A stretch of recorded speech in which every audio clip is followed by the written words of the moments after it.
Selamat datang kembali di channel saya Timotius Duha. Pada kesempatan ini saya akan menyampaikan pengolahan data dengan uji normalitas data, metode Kolmogorov-Smirnov dengan memakai software SPSS maupun manual dengan memakai rumus. Untuk itu, kepada kita semua saya mengucapkan selamat menyaksikan. Baiklah, di sini saya memiliki dua variabel sebagai bahan. Jadi silakan dicatat dan silakan Anda coba di rumah. Data kita sebanyak 31. Saya mau urutkan ke bawah dan silakan kalian yang menonton silakan menulis angka-angkanya sehingga kalian bisa mempraktekkan di rumah. 1, 2, 3, 4, 5, 6, 7, 8, 9, 10, 11, 12, 13, 14, 15, 16, 17, 18, 19, 20, 21, 22, 23, 24, 25, 26, 27, 28, 29, 30, 31. Jadi kita memiliki data sebanyak 31. Kedua kelompok data dari kedua variabel ini kita akan ujikan data-data ini apakah datanya normal atau tidak dengan menggunakan metode Kolmogorov-Smirnov. Kolmogorov-Smirnov merupakan bagian dari uji normalitas. Dan uji normalitas merupakan bagian dari uji asumsi klasik. Uji asumsi klasik adalah uji persyaratan awal sebelum melakukan regresi. Jadi syarat dari nilai residu yang berdistribusi normal adalah jika nilai Q hitung lebih kecil dari Q table. Dan atau, jadi kenapa saya mengatakan dan atau, bisa dipakai satu, bisa dipakai dua-duanya. Dan atau derajat signifikansi atau Dmax atau K kritis lebih besar dari alpha 0,05. Jadi ada dua yang populer ya, alpha 0,01 dan alpha 0,05. Jadi rumusnya adalah 1,63 per, ya ini kita kasih tanda per ya, per dalam akar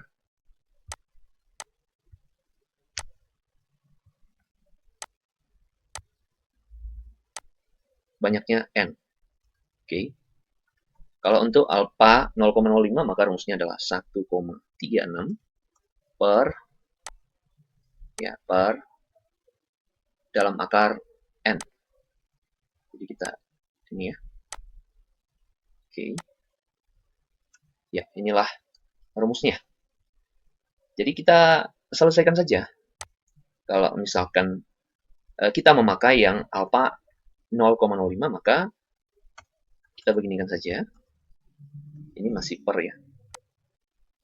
Oke.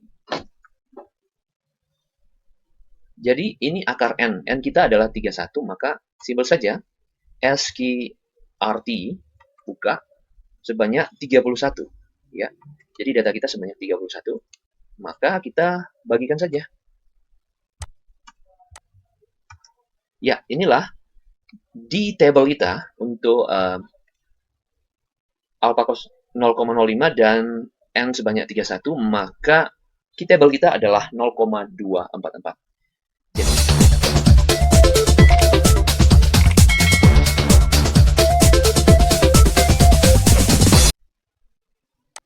Jadi kita masuk ke laman SPSS, kita ketik dulu variabelnya X, lalu Y, lalu desimalnya ini kita turunkan menjadi 0. Katakanlah ini misalkan kinerja. Katakanlah begitu. Ini komitmen organisasional.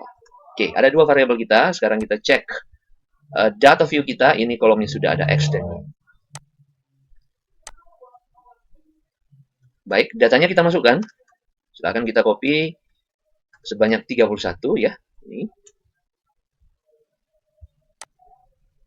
Oke. Paste saja. Ya, sudah masuk data kita. Baik, kita langsung saja analyze, kemudian regression, lalu linear. Ya, kemudian X kita masukkan ke kotak independen, dan Y kita masukkan ke dependent. Baik, selanjutnya kita ketik save. Lalu pada item residual, kita memilih and standardize. Ya, untuk dicentang ya. Baik, selanjutnya continue saja. Dan oke kan saja.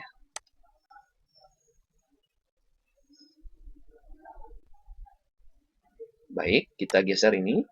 Ya, kolom pada tampilan SPSS kita sudah bertambah satu, yaitu nilai residu dari kedua variabel kita. Oke, jadi kita langsung saja untuk uji QS-nya.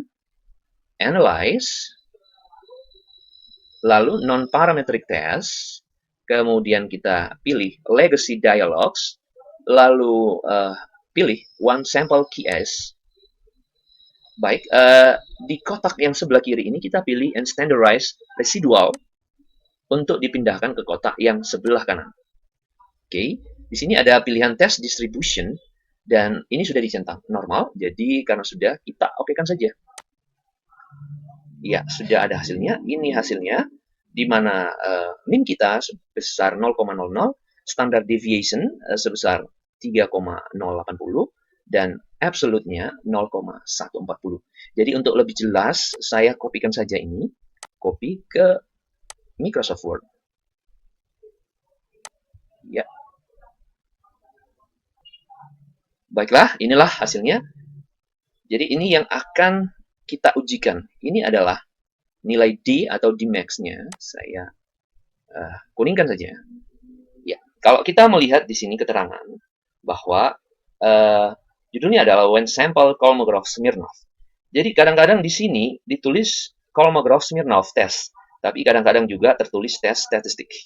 Nah, kalau kita lihat membandingkan nilai Dmax kita atau nilai absolut hitung dengan nilai absolute table, maka nilai absolut hitung kita sebesar 0,140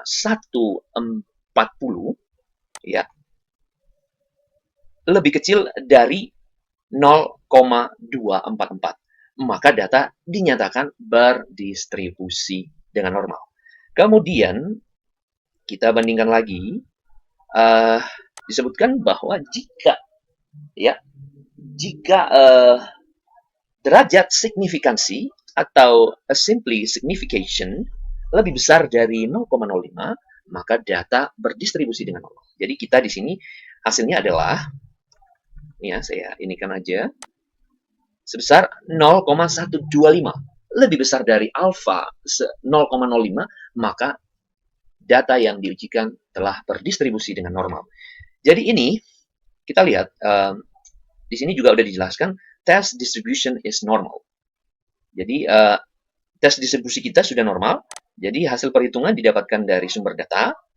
Dan uji Kolmogorov-Smirnov ini sama dengan uji Lilliefors. Jadi nilai ini juga dikatakan dengan nilai dari koreksi dari signifikansi Lilliefors. Jadi kita akan cek secara manual hasil output SPSS ini, kita bandingkan dengan yang manual. Baik, sebab kalau memakai aplikasi ya itu sudah pasti benar ya. Baik dari yang sederhana seperti Excel maupun yang populer seperti SPSS ini, itu sudah pasti hasilnya benar dan akurat sebab perumusannya itu sudah tersistem by komputerisasi. Jadi istilahnya zero error. Baik ya. Nah, sementara jika manual itu dikerjakan, peluang untuk salah itu sangat besar. Untuk itu saya mencoba menampilkan cara manual dan hanya menggunakan media Excel sebagai tempat mengisi data pada Excel tersebut. Tetapi saya mau mengerjakannya secara manual. Semoga juga kita yang menyaksikan silakan mencoba mencari jawaban secara manual. Kenapa?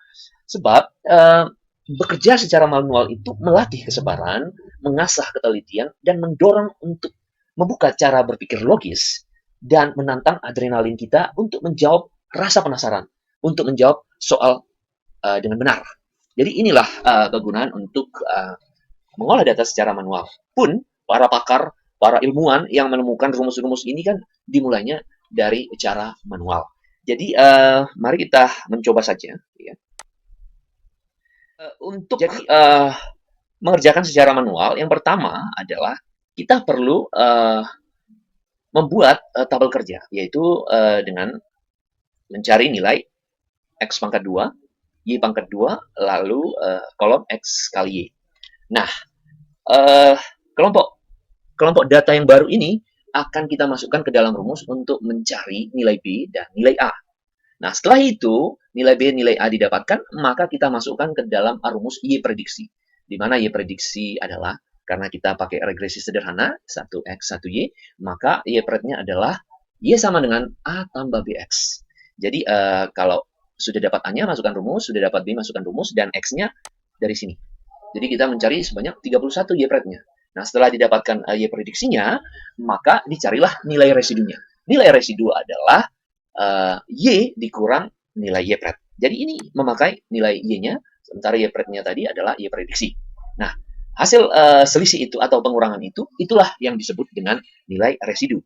Jadi kalau kita lihat tampilan SPSS tadi, inilah yang disebut dengan nilai residu. Nah, nilai residu inilah yang tadi kita olahkan untuk mencari nilai normalitasnya. Jadi saya ulangi, rumus dari nilai residu secara manual adalah Y dikurang Y prediksi. Jadi setelah didapatkan tadi, inilah nilai Y prediksinya. Inilah nilai dari, jadi inilah dari nilai residu. Oke, ini ya, yang saya kerjakan secara manual. Ya, untuk mencari nilai residu, saya akan buat materi yang lain mengenai pencarian hasil residu. Kita tunggu saja kalau sekarang terlalu lama waktunya ya. Jadi kita bandingkan dengan hasil yang dari SPSS dulu. Ini ya, kita kopikan ini. Ini SPSS memakai koma bengkok, sementara di Excel itu memakai koma titik. Jadi coba kita baca ini adalah min 0,6908. Jadi silahkan diluruskan nantinya atau diperbaiki redaksi penulisannya. Ya, bagusnya kamu catat secara manual hasil dari nilai residu di SPSS ini, lalu nanti tinggal mengeditnya di Excel. Coba saya kopikan satu saja ya, copy, ya kita lihat hasilnya. Oke, kita pilih teks saja. Oke. Jadi ini ya, jadi tidak ada nolnya. Jadi makanya saya bilang tadi, ini komanya koma bengkok. Nah, harusnya begini, 0, jadi biar sama. Ini sama ya, cuma di SPSS sudah ada pembulatannya. Oke, kita cek yang kedua. Kalau yang kedua di sini adalah 1,0025. Saya copy ya. Oke. Dan paste.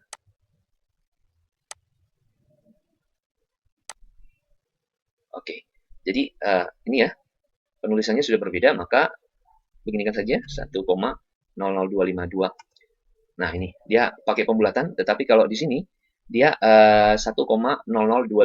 Sementara kalau manual 1,00251, 2518. Jadi 18 itu digenapkan menjadi 2. Oke. Jadi ini ya. Jadi ini kita pindahkan. Baik, kita copy aja lah semuanya ya.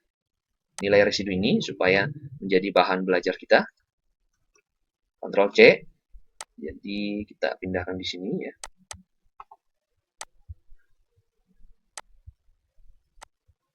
Iya. Jadi penulisannya agak sedikit berbeda ya. Jadi caranya tinggal F2 saja, tinggal ganti saja 4, jadi langsung ini juga sama, pakai koma titik. Jadi sudah, jadi ini kan, ini min 1,99 sudah digenapkan menjadi min 2, tetapi kalau di sini tetap dia min 1,99. Tapi kita jangan pakai ini karena lama ya. Jadi kita kopikan ini saja di X. Nah, ini ke 31 data ini. Ya, itu 3. Jadi ke 31 data ini kita pindahkan ke sini, kita urutkan, ya, kita urutkan dari yang paling kecil ke yang paling besar. Jadi semakin besar minnya, maka semakin kecil angkanya. Semakin kecil minnya, maka semakin besar angkanya. Jadi kalau misalnya min 100 dibandingkan dengan min 1, maka min 1 lebih dekat dengan 0, maka dia lebih besar dari min 100. Jadi ini ya, kita urutkan ini ya. Nah, ya, jadi semakin ke bawah, maka angkanya semakin lebih besar. Ini ya. Oke, kita kembali ke atas. Jadi itu langkah yang kedua adalah mengurutkan uh, kelompok data yang bersumber dari data awal. Kemudian ini juga langkah berikutnya adalah menentukan banyaknya frekuensi dari data yang sudah diurutkan. Jadi kita lihat, ini data cuma satu, maka ditulis satu. Oke, yang kedua ini ada dua yang sama. Coba lihat, baris kedua dan baris ketiga sama. Tetapi frekuensinya yang tertulis adalah urutan yang terakhir dari data yang sama ini. Ini data yang sama kan dua, baris tiga. Jadi yang ditulis adalah frekuensi yang dari baris terakhir. Jadi baris terakhir dari kedua ini adalah 3. Maka frekuensinya ditulis kedua-duanya 3. Nah, kemudian kita lihat lagi, ini baris 4, baris 5, baris 6, baris 7. Keempat-empat ini adalah sama angkanya. Maka baris terakhir dari angka yang 4 sama ini adalah baris 7 ini ya. Ini baris 4, baris 5, baris 6, baris 7. Maka kesemuanya ditulis frekuensinya adalah 7. Nah, kalau ini cuma 1, maka setelah 7, 8. Ini cuma 1, maka setelah 8, 9. Ini cuma 1, setelah 9, 10. Ini cuma 1, setelah 10, 11. Ini satu saja. Ini ya. Nah, di sini setelah 17 kan harusnya 18. Tetapi baris 18 dan baris 19 itu sama. Nah, baris yang terakhir itulah yang dipakai frekuensinya. Baris terakhir itu 19. Maka kedua data ini dituliskan 19. Oke ya, gitu ya. Sampai yang terbawah 31. Gitu loh. Ya, diurutkan ya. Oke. Oke, udah. Ini ya frekuensinya. Kalau N itu datanya sama ya, jumlah data kita ya sebanyak 31. Oke, min kita ini atau mu atau rata-rata kalau menurut SPSS tadi, jika menurut SPSS itu 0,00.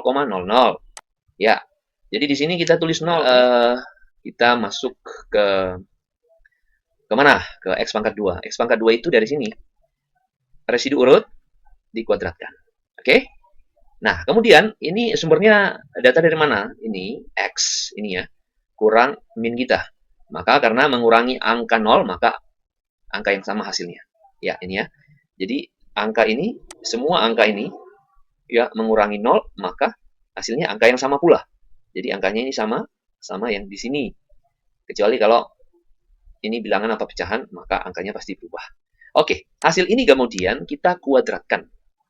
Ya, kuadratkan menjadi X dikurang min, ini kan, di pangkat 2 hasilnya begini. Terus sampai ke bawah.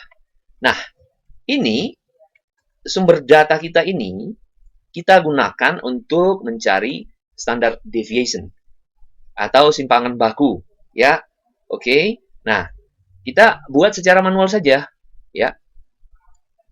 Nah, ini loh rumusnya. Oke. Oke, ini rumusnya. Nih. Jadi, ini adalah 1/31. Ini 1/31 mengalikan X pangkat 2. X pangkat 2 kita berapa ya? 284 ini ya. Oke. Lalu sigma X kita pangkat 2 ya. Sigma X pangkat 2 ini ya. 9,8 dari sini ambilnya. Oke. Lalu membagi 31 hasilnya sekian. Jadi ini dikurang ini, ya hasilnya ini. Lalu mengalikan 1/n hasilnya adalah 9,81. Jadi kita kalau mau Excel maka sama dengan SQRT buka kurung besarnya nilai ini, maka enter. Ya kalau mau pakai manual juga boleh. Oke ya. Jadi kalau pakai Excel misalnya begini, sama dengan SQRT, lalu buka ini ya, dibuka akarnya yang ini terakhir ini, lalu enter saja. Ini 3 ya, udah digenapkan sama sistem. Harusnya ini harusnya 3, tetapi tidak apa-apa.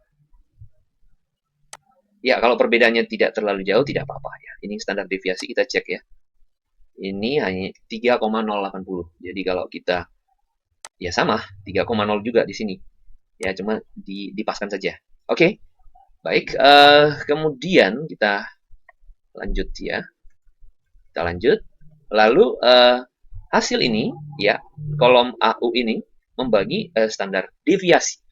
Nah, pembagian antara X-min dengan standar deviasi itu disebut dengan nilai Z-score. Nah, dari nilai Z-score ini kita perlu mendapatkan nilai yang disebut dengan Z-table. Atau istilah lain disebut dengan fungsi distribusi kumulatif. Jadi angka-angka ini dari mana ya? Ini angka-angka ini dari mana? Kita cek ya. Berdasarkan ini Z-score. Nah, Z-score kita adalah min 1,54. Jadi ini berdasarkan Z-table. Ya, coba kita lihat tabelnya. Nah, tadi ini min 1,54. Kita geser ke sini ya. Hasilnya adalah 0,0618. Ya, kita lihat hasilnya. Ini ya. Oke. Kemudian coba satu lagi. Min 1,43. Ya, kita lihat juga. Ini ya. Min 1,43 di sini ya. Di sini angkanya adalah 0,0764. Maka angka ini kita pindahkan lagi. Ya, inilah dia. Jadi ke semua angka ini kita masukkan berdasarkan ini, kita cek Z-table kita. Itu biasa ada di belakang buku statistik ya. Atau di belakang lampiran atau di lampiran buku-buku metodologi penelitian. Baik.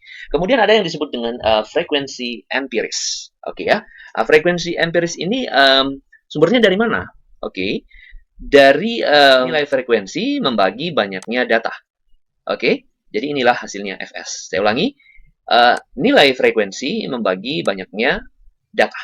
Jadi caranya begini. 1 bagi 31. Enter. Hasilnya begini. Oke. Jadi itu ya.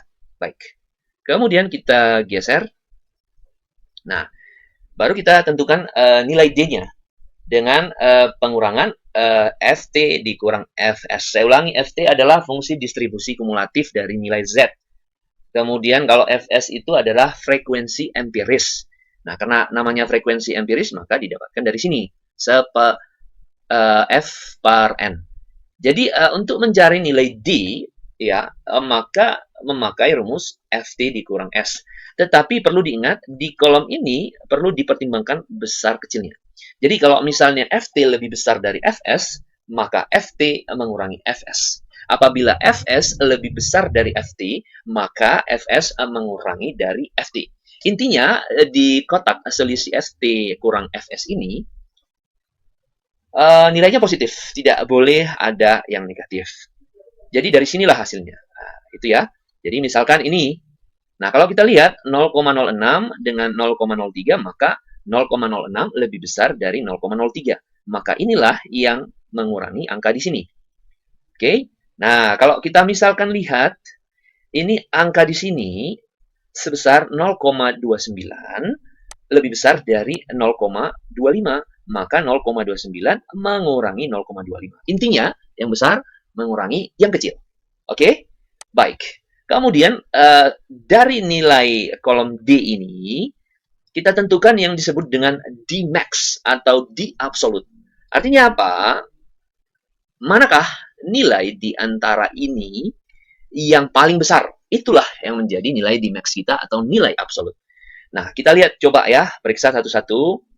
Ini 0,13, ini besar. Ini 0,14, lebih besar lagi.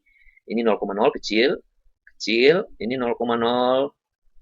Iya, semuanya 0. Iya. Jadi, iya, yang paling besar itu adalah 0,13 dan 0,14. Tetapi kalau dibandingkan antara 0,14 dengan 0,13, maka yang terbesarnya adalah 0,14. Jadi saya kuningkan saja supaya sebagai penanda saja. 0,14. Maka inilah yang menjadi nilai absolut kita. Kita cek di hasil ya. Baik, kalau kita melihat kembali dari hasil ini, jadi kadang-kadang di skripsi mahasiswa, kadang-kadang nilai absolut ini tidak dipakai. Harusnya ini setara dengan ini. Jadi nilai Dmax atau nilai absolut karena lebih kecil dari di table sebesar 0,244, maka data berdistribusi dengan normal. Satu lagi adalah karena nilai ya eh, derajat signifikansi sebesar 0,125 lebih besar dari 0,05, maka data juga dinyatakan berdistribusi normal. Tetapi kebanyakan mahasiswa hanya memakai yang dua ini ya membandingkan dengan nilai 0,05. Harusnya ini juga dibandingkan ya. Jadi itu saja materi yang saya sampaikan pada saat ini. Atas perhatian semuanya, saya mengucapkan terima kasih. Salam persahabatan.